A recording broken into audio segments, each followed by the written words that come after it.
नमस्ते बच्चों, आप सभी का हार्दिक स्वागत है आपके अपने YouTube चैनल योगी हिंदी क्लासेज में। बच्चों, हमने पिछली कक्षा में तुलसीदास जी के बारे में अध्ययन किया था। तुलसीदास जी का हमने परिचय जाना था कि तुलसीदास जी का जन्म कब होता है, उन्होंने कौन कौन सी रचनाएं लिखी हैं, इनके बारे में हमने जानकारी प्राप्त करी थी। आज हम उसी प्रकार से राजस्थानी भाषा के जो महान साहित्यकार हैं उनके बारे में जानकारी प्राप्त करेंगे। उनका नाम है कृपाराम जी खेड़िया। ठीक है, तो आज हम अध्ययन करते हैं कवि कृपाराम जी खेड़िया के बारे में। तो आज का हमारा टॉपिक है कृपाराम जी खेड़िया। कृपाराम खेड़िया, कृपाराम जी खेड़िया है वो राजस्थानी भाषा के साहित्यकार हैं।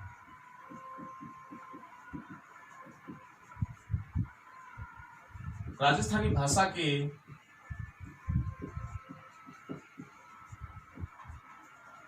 साहित्यकार हैं। कौन?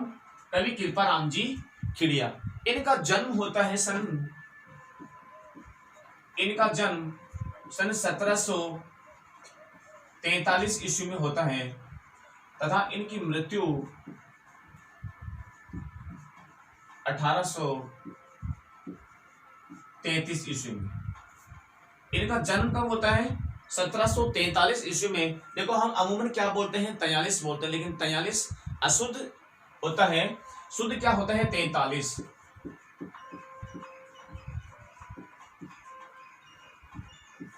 और 33 नहीं होता, 33 होता है।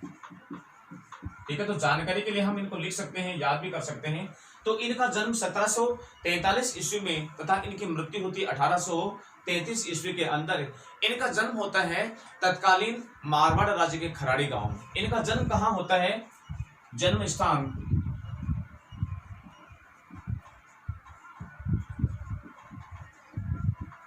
तत्कालीन मारवाड़ राज्य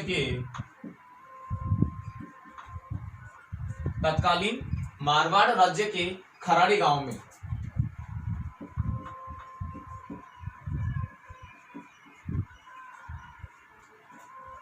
और खराड़ी गांव कहां पड़ता है?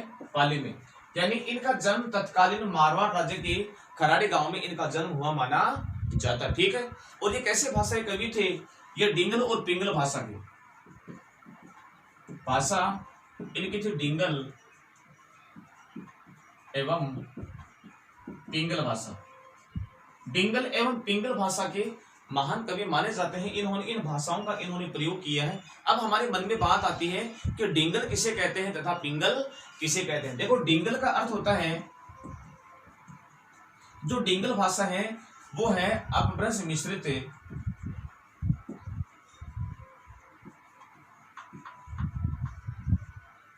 मिश्रित राजस्थानी भाषा।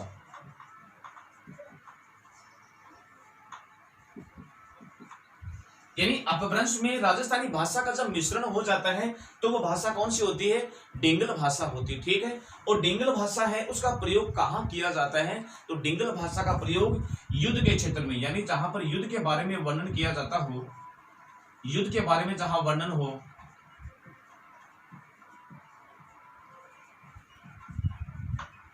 या जहां पर कोई ओजस्वी वाणी का जहां प्रयोग किया जाता है, वहां पर कौन सी भाषा का प्रयोग करते हैं? डिंगल भाषा का प्रयोग करते हैं। कहां? युद्ध के बारे में जहां वर्णन है वहां डिंगल भाषा। और कहते हैं कि थोड़ी सी कर्कश आवाज, कठोर आवाज है, कठोर। इसके जो पद होते हैं वो कैसे होते हैं? थोड़े कठोर होते हैं। किसमें? डिंगल भाषा में। दूसरा रूप आता है इसका पिंगल भाषा। दूसरा रूप आता है पिंगल। पिंगल का अर्थ होता है यानी अपभ्रंश मिश्रित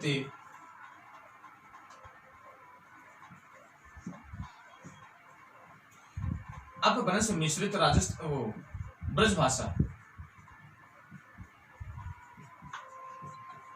अपभ्रंश मिश्रित जो ब्रज भाषा है उसमें किसका प्रयोग किया गया है? पिंगल भाषा का प्रयोग किया गया है। और पिंगल जो भाषा होती है उसके अंदर कैसे शब्द होते हैं? कोमल कांत शब्दावली, यानी जिसमें कोमल शब्द होते हैं, वो कौन सी भाषा होती है? पिंगल।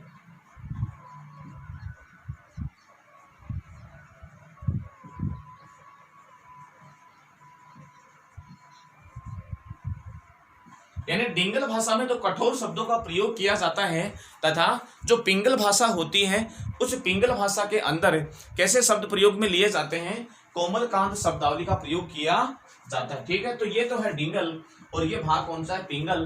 डिंगल में अपभ्रंश मिश्रित राजस्थानी भाषा जिसमें कठोर शब्दों का प्रयोग किया जाता है, थोड़े कर्कश होते हैं, सुनने में अच्छे नहीं लगते। और जो पिंगल भाषा है उसमें अपभ्रंश मिश्रित ब्रज भाषा के शब्द, ब्रज भाषा वैसे मीठी होती है, सुनने में बोलने में भी अच्छी लगती है, तो इसमें कोमल कांत शब्दावली का इसमें प्रयोग किया जाता है। ठीक है, बात करते हैं इसमें आगे।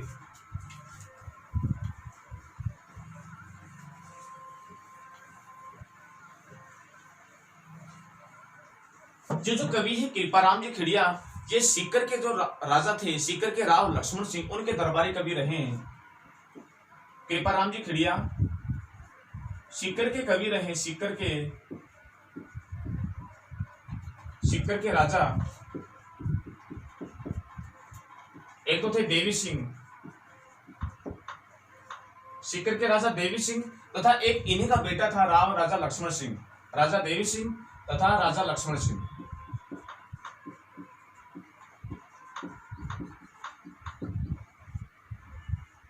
इनके क्या थे, दरबारी कवि थे इनके।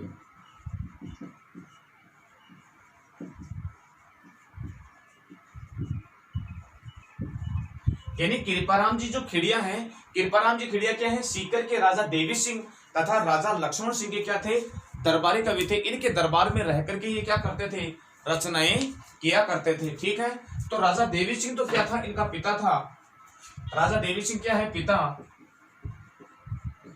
और लक्ष्मण सिंह क्या है, पुत्र।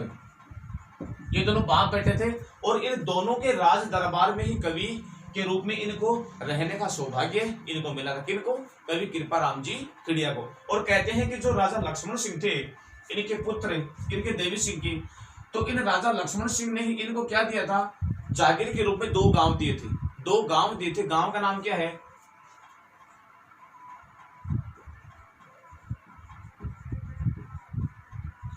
एक तो था इनका लछनपुरा, एक तो कौन सा था, लछनपुरा, और दूसरा था महाराजपुर। तो 2 गांव इनको जागीर में प्रदान किए थे कि इन्होंने राजा लक्ष्मण सिंह ने, एक का नाम लछनपुर और दूसरा महाराजपुर, ये क्या थे, गांव दिए थे। ये गांव किसमें, जागीर के रूप में।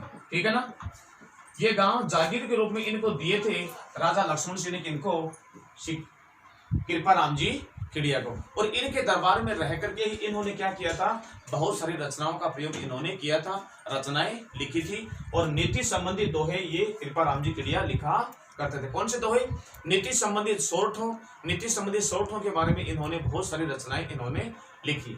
अब हम बात करते हैं कि ये किस प्रकार से प्रसिद्ध हुए।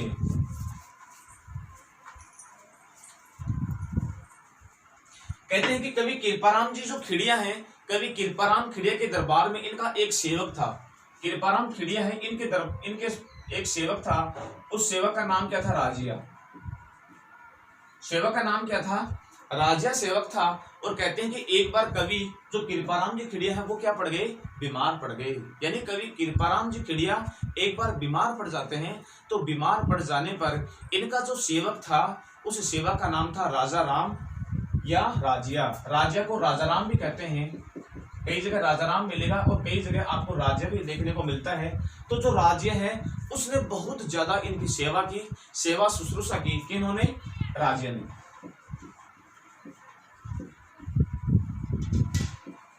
सेवा शुश्रूषा की किनकी, कृपाराम खिड़िया की। तो कृपाराम खिड़िया वो बहुत ज्यादा प्रसन्न हो गए। जब वो ज्यादा प्रसन्न हो गए, कौन, कवि कृपाराम जी खिड़िया, तो उन्होंने उसको लेकर के फिर दोहों की, सोरठों की रचना करी थी। कहते हैं कि वो बहुत ज्यादा दुखी रहता था, जो राजिया है वो बहुत ज्यादा दुखी रहता था, क्योंकि उसकी संतान नहीं थी।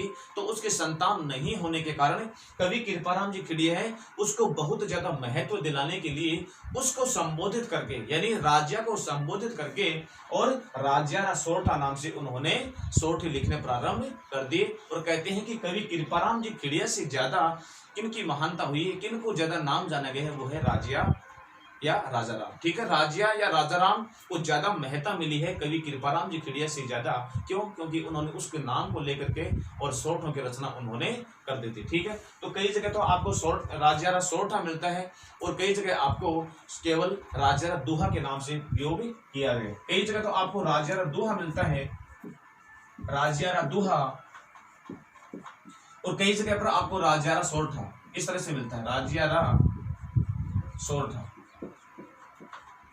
तो इनके जो सोरठे हैं वो सोरठे कैसे हैं? नीति संबंधी। इनके सोरठे कैसे? नीति संबंधी सोरठे इन्होंने लिखे हैं, जो कि लोक मर्यादा के रूप में लिखे हैं। लोक मर्यादा यानी हमारे समाज में किस प्रकार के व्यक्ति हैं, यानी समाज को ध्यान में रखते हुए, और इन्होंने लोक नीति के इन्होंने सोरठे लिखे हैं। अब बात आती है देखो सोरठा, कि सोरठा किसे कहते हैं, क्या है सोरठा? तो सोरठे की विशेषता होती है, जो सोरठा ये क्या है? एक छंद है। सोरठा क्या है? अपने आप में एक छंद है। और सोरठा छंद की विशेषता क्या होती है कि यह अर्ध सममात्रिक छंद है, अर्ध सममात्रिक छंद है, अर्ध सममात्रिक छंद है, तथा यह दोहे का विपरीत होता है। दोहे का दोहा जो छंद होता है, दोहे छंद का विपरीत होता है, उल्टा। जो दोहा छंद है उसका विपरीत यानी उसका उल्टा होता है। और इसमें जो मात्राएं होती है वो कितनी होती हैं? 11-13, यानी 11 तो होती है विषम और 13 होती है सम में। यानी 11 और 13 मात्राएं होती हैं इनमें, यानी 11 विषम में तो 11 और सम में कितनी होती हैं? 13, यानी 11-13 इस प्रकार से इन्होंने सोरठों की रचना इन्होंने की है। और जो विषम संख्या है, विषम संख्या में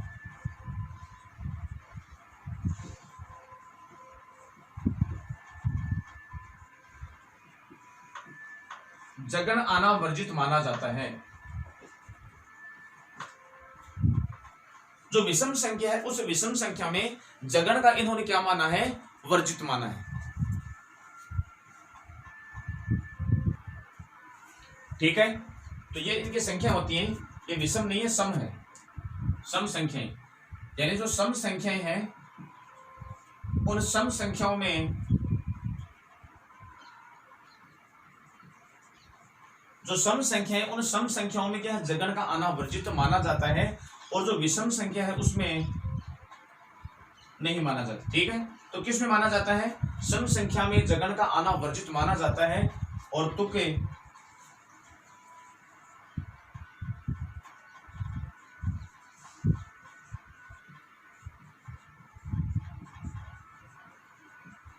सम चरणों में मिलता है। तो कहां मिलता है? सम चरणों में मिलता है। ये तो किसकी विशेषता होती है? सोरठा छंद की विशेषता होती है। ठीक है, तो हमें ज्यादा इसकी गहराई में नहीं जाना है, केवल इतना ध्यान देना कि सोरठा छंद में कितने मात्राएं होती हैं? 11 और 13 मात्राएं होती हैं। कितने मात्राएं होती हैं? 11 और 13 मात्राएं होती हैं। तथा इन्होंने प्रमुख जो अलंकार इन्होंने जो प्रयोग में लिए हैं, वो प्रमुख अलंकार इन्होंने कौन से लिए हैं? वेण सगाई। वेण सगाई अलंकार का इन्होंने ज्यादा प्रयोग किया है। वेण सगाई अलंकार का अर्थ क्या होता है? वेण सगाई अलंकार यानी किसी भी वर्ण में, किसी भी चरण में, या किसी भी चरण के प्रथम अक्षर, किसी भी चरण के प्रथम अक्षर का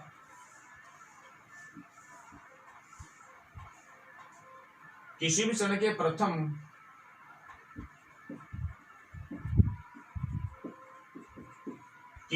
के प्रथम शब्द का प्रथम अक्षर एवं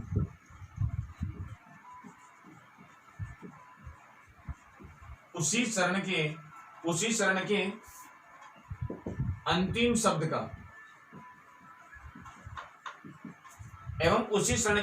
शब्द का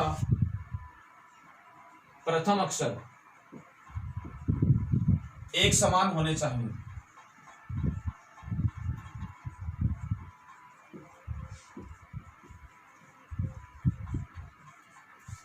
यानी किसी भी चरण के प्रथम शब्द का प्रथम अक्षर तथा उसी चरण के अंतिम शब्द का प्रथम अक्षर दोनों कैसे होने चाहिए, एक जैसे होने चाहिए।